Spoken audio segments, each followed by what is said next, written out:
Hello guys, welcome to Roy on the Road. Thanks for joining me. So it's one of those sort of upside down reverse type videos today because today wasn't supposed to happen. The camera was in the bag and then I had a sheer accident and I ended up doing something so exciting unexpectedly.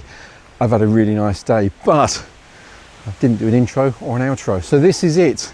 I've come to a lovely village in the British countryside, somewhere between Northampton, Silverstone and Towcester, Alderton.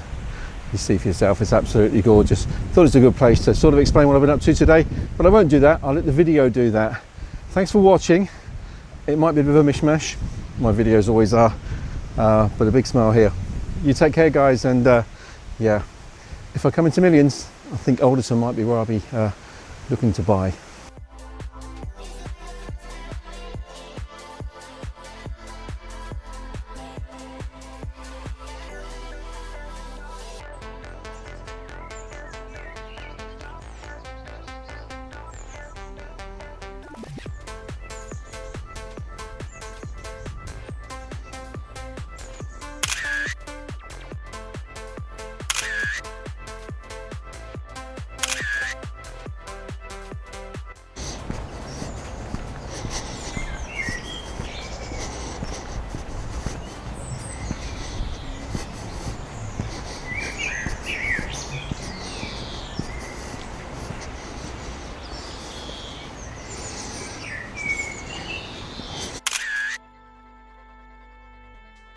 Simply gorgeous place, absolutely gorgeous. Thatched cottages everywhere and to die for.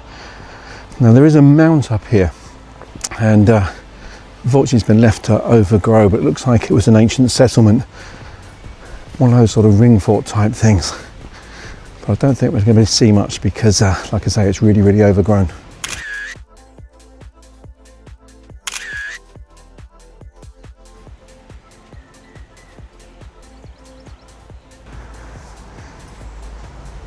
The moat sides are very steep and slippery, so yeah, I've had a look over the fence here. I can't really see a moat.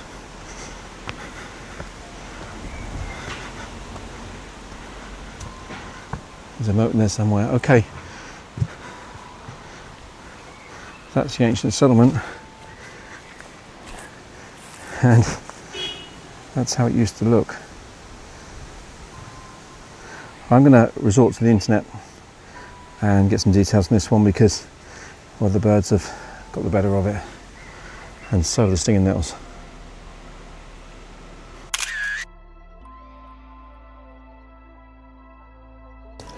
Well, it's amazing what the internet can throw up, because it transpires that in 2001 this guy, Tony Robinson, and the crew from Channel 4's Time Team had visited this spot and they excavated some of the grounds. The stairs were obviously in better order back then and it was far less overgrown. Now the Time Team experts confirmed the mount was a Norman castle called a ringwork and it was built over 900 years ago. Fascinating stuff. So the trees are a permanent feature disguising the mound from passing traffic. And this beauty, well, surely that's not changed in decades. Absolutely gorgeous. And so my friend Wally and I, with a day to spare on an impromptu trip to the UK, decided to head to Silverstone. We both enjoy our motor racing. We drove around the industrial estate on the outskirts where the Aston Martin Formula One team's factory is based. And then we saw a sign for a museum. Now that was busy and there were queues, so we skipped those and we took these snaps along the way. You could and we did visit the cafe area, but that too was hectic. So we headed outside where, much to our delight, you could see the F1 circuit off in the distance.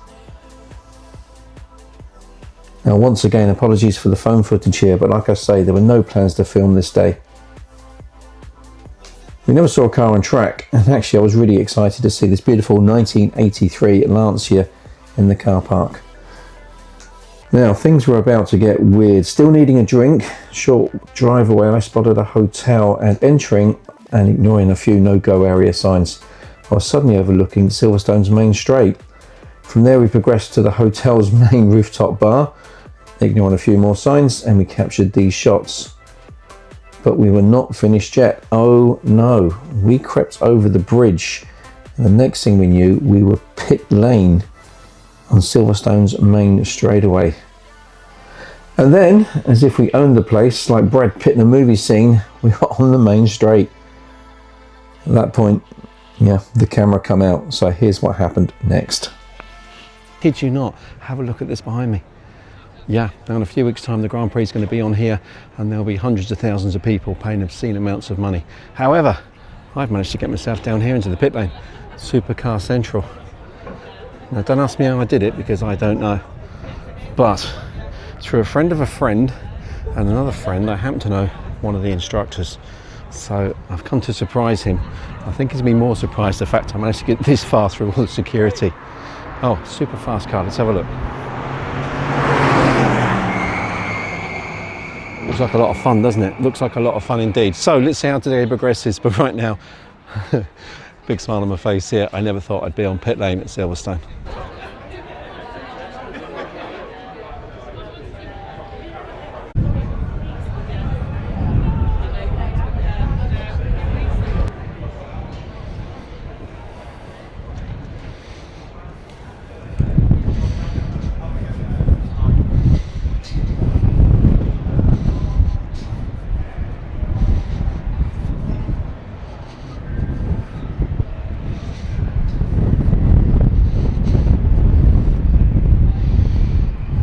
So this is my mate Phil, my newfound bestie. Wally's still with me, and Phil runs the show here. And I'm the chief instructor. He's the chief, and he runs the show. He runs the show, and he's just offered to give us a complimentary. Can we say that? Yeah, yeah. A complimentary trip around the track. So I'm smiling like a dog with two dicks. I know Wally's very, very happy there.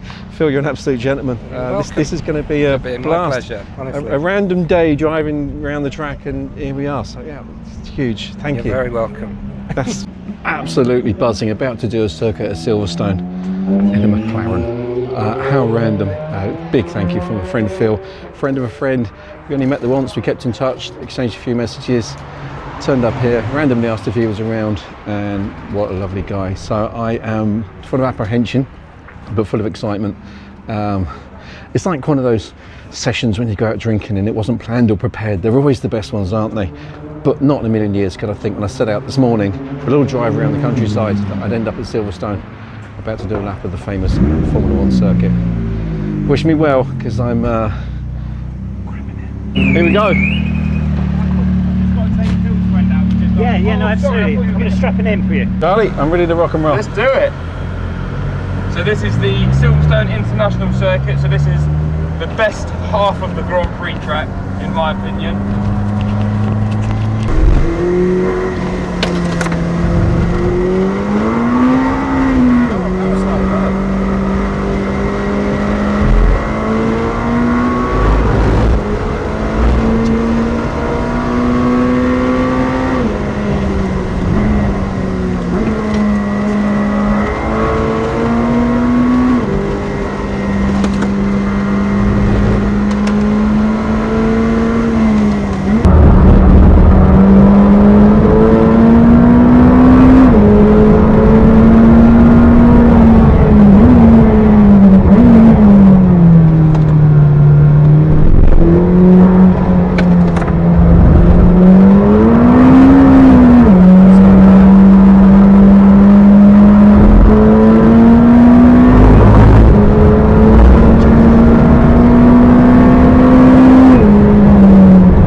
Power side, that wasn't a full drift, that was just kind of... But that's not punching through the tyres, no? Not at all. If it makes, the rule of thumb is if it makes no smoke and doesn't leave a tyre mark, it's not ruining the tyres. Wow. But when you come back round and you've got really big dark lines on there, that's when it ruins tyres. Right. But a little bit of just opposite oppo lock like that is, I wouldn't say normal, but it's applying the power and leaning on it a little bit. But when you're absolutely full lock and then full lock, that's when you really start smoking tyres out and the car doesn't like it.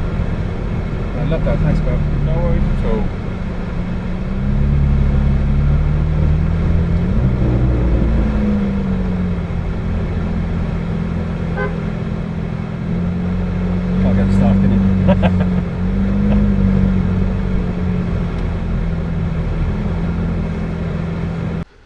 I'm supposed to do an outro after a high octane fuel day.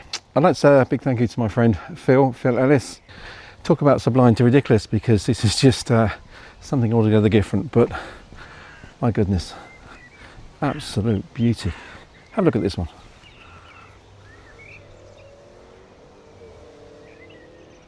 So thanks for watching. Catch you on the next one. If you can't be lucky, be good, but please be lucky. I've enjoyed your company. I've had a wonderful day. I appreciate you joining me. So till next time, you take care.